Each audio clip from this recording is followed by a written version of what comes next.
राधे राधे दोस्तों, आशा है आप सब कुशल मंगल होंगे।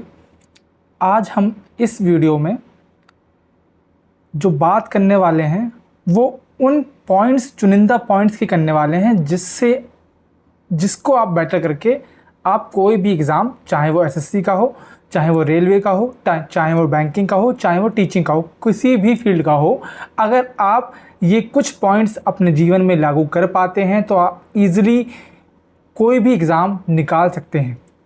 अब रीज़न क्या है, देखो ऐसा होता है ना, ये चीज़ें समझने के लिए मुझे भी बहुत टाइम लगा। मेरे भी बहुत सारे एग्ज़ाम जो हैं वो नहीं निकले क्योंकि मैं रिपीटेड वही गलती करता था। ये चीज़ तो मैं बताना चाहूँगा कि आप कोई भी एग्ज़ाम को क्लियर करने के लिए क्या चीज़ इम्पॉर्टेंट है मेरे पर्सपेक्टिव से, जो मुझे लगता है। ठीक है, तो मैं उन बारे में बात करता हूँ। तो पहला चीज़ जो है वो है आपका माइंडसेट। जो मुझे लगता है कई बार क्या होता है, कई बार ये होता है कि आप पढ़ रहे हो, ठीक है, पहली बार जैसे मतलब कि कोई बोलता है कि आप घर में पढ़ना पॉसिबल नहीं है, कोई बोल रहा है कि लाइब्रेरी में पढ़ लो, कोई बोल रहा है कि कोचिंग से पढ़ लो, कोई बोल रहा है कुछ पढ़ लो। वो चीज़ डिफरेंट चीज़ है, वो आपका इंडिविजुअल डिसीजन है, उस पर मैं कोई सवाल नहीं उठा रहा। जो मैं बात करना चाह रहा हूँ वो है माइंडसेट की। आपका एक नेवर गिव अप एटीट्यूड होना चाहिए, जो मुझे लगता है, क्योंकि कई बार आपके जीवन में ऐसी सिचुएशंस आएंगी जहाँ पे आपको लगेगा कि भाई मुझसे नहीं होगा, या आपको छोड़ने का मन करेगा। कई बार मतलब घर में कलेश या फिर कुछ भी कारण की वजह से जो है आपका इच्छा ही नहीं होगी यार मतलब वापस पढ़ने की, है आप पढ़ने बैठोगे, कुछ बात सुन लोगे, फिर दिमाग में आपकी वही चीज़ चलती रहेगी। तो एक माइंडसेट पॉजिटिव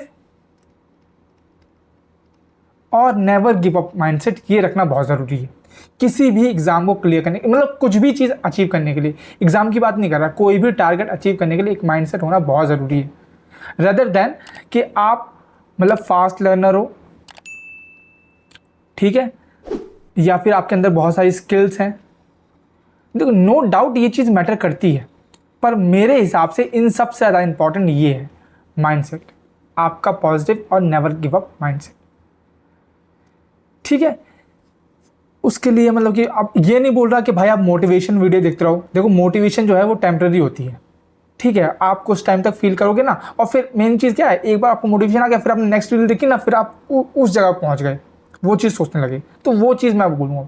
सेकेंड चीज़ जो मुझे लगती है जो बहुत ज़रूरी है एग्ज़ाम पर्सपेक्टिव के लिए, वो है रिवीजन।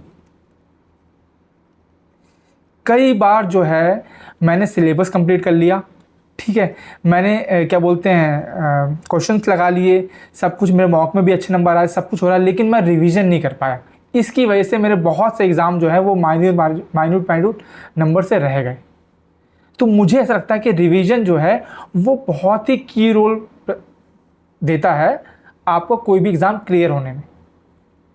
ठीक है, अब रिवीजन करने के भी कई तरीके हैं, उसके बारे में मैं बात करूंगा, लेकिन मैं आपको ये चीज़ बता दूं। देखो भाई, एक चीज़ ये है कि आपको कंटेंट को लिमिटेड रखना है। कोई भी एग्ज़ाम दे रहे हैं, कोई भी चीज़ आपको अचीव करनी है तो उसको कंटेंट को लिमिटेड करना है और उसको बार बार रिवीजन करना है। ये चीज़ मैं आपको बता दूं, अगर ये आप अचीव कर लेते हैं तो मैं आपको सही बता रहा हूँ भाई, कोई भी एग्ज़ाम निकाल लोगे। मैंने भी जब मतलब कि स्टार्टिंग में मुझे ये दिक्कत हुई है ना, कि मैं मतलब कि मैं मतलब क्यों रिवीजन करने में दिक्कत क्या होती है ना, क्योंकि हमको बोर लगता है यार, बोर लगता है कि यार जैसे मतलब मैंने कोई नोट्स बनाए, पेपर में नोट्स बनाए मैंने, और मैं उसको रिपीट कर रहा हूँ यार, तो मतलब 5-10 मिनट तो ठीक लगेगा, फिर उसके लगेगा बोर लगने लगेगा, और फिर वही चीज़ अगर मैं बार बार करूँगा, समझ रहे हो, तो मुझे और बोरियत होगी। तो यहाँ पे ना यही पॉइंट हम मिस कर देते हैं। ठीक है, यही पॉइंट हम मिस कर देते हैं, इसलिए हम जो है रिवीजन को नेगलेक्ट कर देते हैं, और वही जो है वही बहुत ही की रोल प्ले करता है आपका कोई भी एग्ज़ाम क्लियर कराने। थर्ड चीज़ जो इस वीडियो का कंटेंट है जिसमें मैं बात करना चाहता हूं, वो है आपके मॉक एग्ज़ाम्स, मॉक टेस्ट। ठीक है, अब मॉक टेस्ट दो तरह के हैं, एक जो आपके PYQs होते हैं, है ना, प्रीवियस ईयर क्वेश्चन पेपर जो होता है, एक वो होते हैं, और एक जो नॉर्मल जो है, जैसे मतलब कि किसी का भी मान लो उनके जो पर्सनल जो सेट बनाए जाते हैं ना, मॉक सेट जब बनाए जाते हैं उसकी। अब आपको समझना ये है, मॉक टेस्ट जो है वो ये डिसाइड नहीं करते कि आप सक्सेस पाएंगे या फेलियर होगा। मतलब ऐसा नहीं है कि आप मॉक टेस्ट देंगे तो आपको सक्सेस मिल जाएगी या आपको फेलियर मिल जाए, ऐसा नहीं है।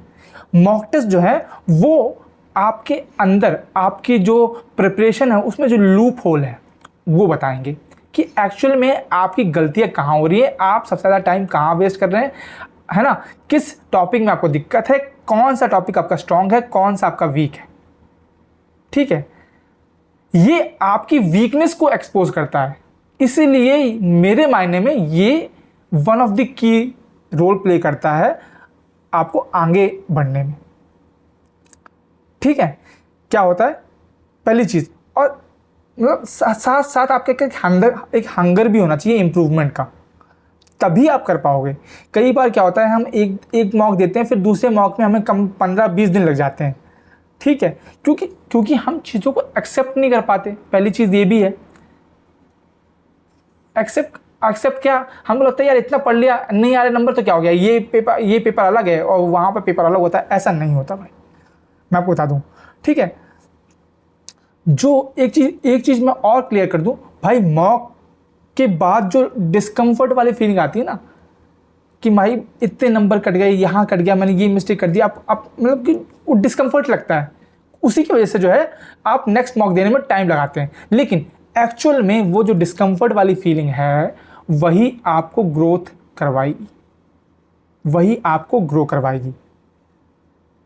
ठीक है, तो मैं यही बोलूँगा भाई, कोई भी एग्ज़ाम हो आपका, चाहे वो टीचिंग का हो, एसएससी का हो, जितने हो सकें उतने मॉक दे डालो। ठीक है, मार्क्स मैटर नहीं करते, मॉक में मार्क्स मैटर नहीं करते, ये चीज़ मैं आपको बता दूं, इट डजंट मैटर। मैटर क्या करता है कि आप यूज टू हो जाएंगे उस सिचुएशन से, आपको पता चलने लग जाएगा टाइम मैनेजमेंट का, आप किस क्वेश्चन में जो है इतना टाइम खपा रहे हैं, कहाँ जो है जीएस किस पोर्शन, जीएस रीजनिंग इंग्लिश किस पोर्शन में जो है आप ज़्यादा टाइम ले रहे हैं, कौन सा चीज़ जो है आपका हार्ड है। कई बार ऐसा होगा जिस टॉपिक में आपके ज़्यादा नंबर आए हैं उसी टॉपिक में आपके कम नंबर भी आ सकते हैं। तो मॉक क्या करता है, मॉक वेरियस सिचुएशंस आपके सामने लाकर खड़ा कर देता है। ठीक है, जब आप एनालाइज करते हो, क्योंकि ऐसा नहीं है कि सिर्फ मॉक दे दिया तो आप मतलब कि बेटर कर पाओगे, एनालिसिस भी करना है भाई उसका। आपको देखना है ना भाई कि कौन सा एरिया आपका वीक है, कौन सा एरिया आपका सही है। समझ रहे हो, ये चीज़ भी बहुत ज़रूरी है, तभी आप इंप्रूवमेंट ला सकते हैं। और एक चीज़ मैं आपको और बता दूं कि भाई मान लो आपने इतना सिलेबस जो है कवर कर लिया, ठीक है, लेकिन आप जब भी पेपर देने जाओगे तो आपको ऐसा फील होगा कि कुछ ना कुछ पार्ट जो है इसमें से मिसिंग है। और ये एक एग्ज़ाम के लिए नहीं है कि एसएससी के लिए हो या टीचिंग के लिए हो या किसी के लिए भी हो, या सपोज मैथ सब्जेक्ट टॉपिक के लिए हो, है मैथ सब्जेक्ट के लिए हो या जीएस सब्जेक्ट के लिए हो, तो कुछ ना कुछ तो छूट जाएगा ही जाएगा। तो मैंने वही बोला ना कि एक्सेप्टेंस बहुत ज़रूरी है। और सेकंड चीज़, सबसे पहली चीज़ मैंने क्या बोली कि आपको सोर्सेज जो है वो लिमिटेड रखने हैं, क्योंकि और इन्हीं रिसोर्सेज को लिमिटेड करते हुए इनका बार बार रिवीजन करना है। अगर आप ये फॉलो करते हैं मेरे हिसाब से, क्योंकि मैंने भाई मुझे बहुत मतलब कि ऐसा ना कि मैंने जितनी भी एग्ज़ाम की प्रिपरेशन करी है वो मैंने सेल्फ स्टडी की है।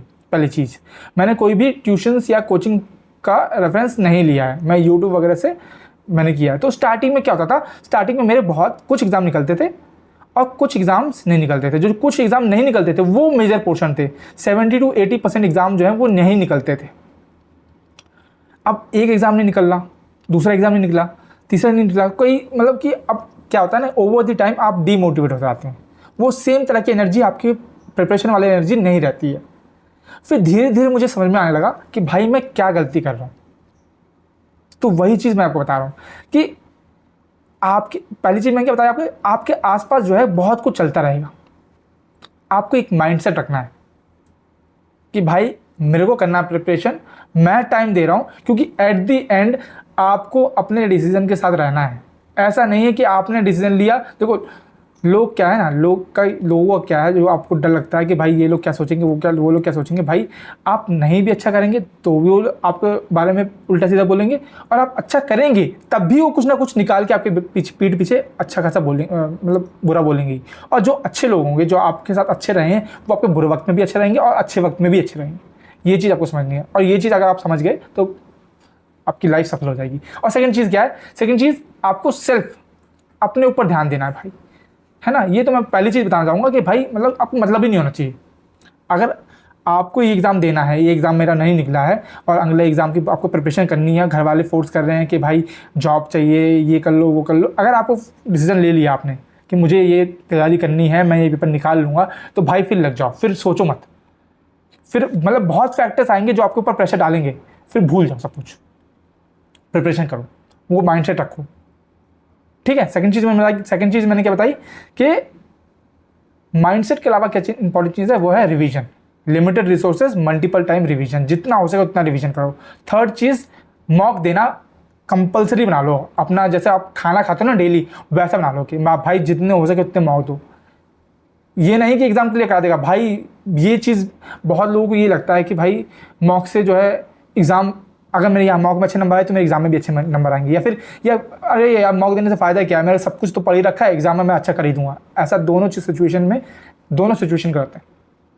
मॉक जो है आपके अंदर क्या कमी है, आप किस टॉपिक में बार बार गलतियाँ कर रहे हैं, कौन से क्वेश्चन में बार बार ज़्यादा टाइम ले रहे हैं, जिसकी वजह से जो है आपके कुछ क्वेश्चन आखिरी में छूट जा रहे हैं, वो चीज़ बताएगा, ताकि वो जो टॉपिक आपको पता चलते हैं उन पे आप बार बार और मेहनत करो, जिससे आप जो है अपना टाइम मैनेजमेंट अच्छा कर सको, ठीक है, अपनी एफिशिएंसी अच्छी कर सको, ठीक है, और एक फील गुड फैक्टर आपके अंदर आए कि भाई मतलब आपको अच्छा महसूस हो कि भाई हाँ मैं इंप्रूव तो हो रहा हूँ भाई। आप भाई सेल्फ कॉन्फिडेंस बहुत बड़ी बात है, लोगों को ये समझ में नहीं आता, मुझे भी स्टार्टिंग में समझ में नहीं आता था, लेकिन जब बाद में आने लगा ना भाई, तो बहुत ही इंप्रूवमेंट हुई है, ठीक है। तो ये मैं इसलिए बता रहा हूँ ना, क्योंकि भाई मैं नहीं चाहता कि भाई जो गलती मैंने बार बार की, जिससे मुझे सीखने में इतना टाइम लग गया, है ना, अगर मुझसे हो सके तो मैं मतलब कि आपकी हेल्प कर सकूँ, ये मेरे लिए बहुत अच्छी बात रहेगी क्या, है ना। तो इसलिए मैंने ये वीडियो बनाया, ताकि मतलब जो मेरे एक्सपीरियंस रहा है वो मैं आपसे शेयर कर सकूँ, ठीक है। तो बस यही चीज़ मुझे बतानी थी। आई होप कि आप इस चीज़ को अपनी लाइफ में लागू कर पाएंगे, है ना, सब लोग अपनी अपनी लाइफ में सफल हो पाएंगे। I wish you the very best, ठीक, राधे राधे सभी।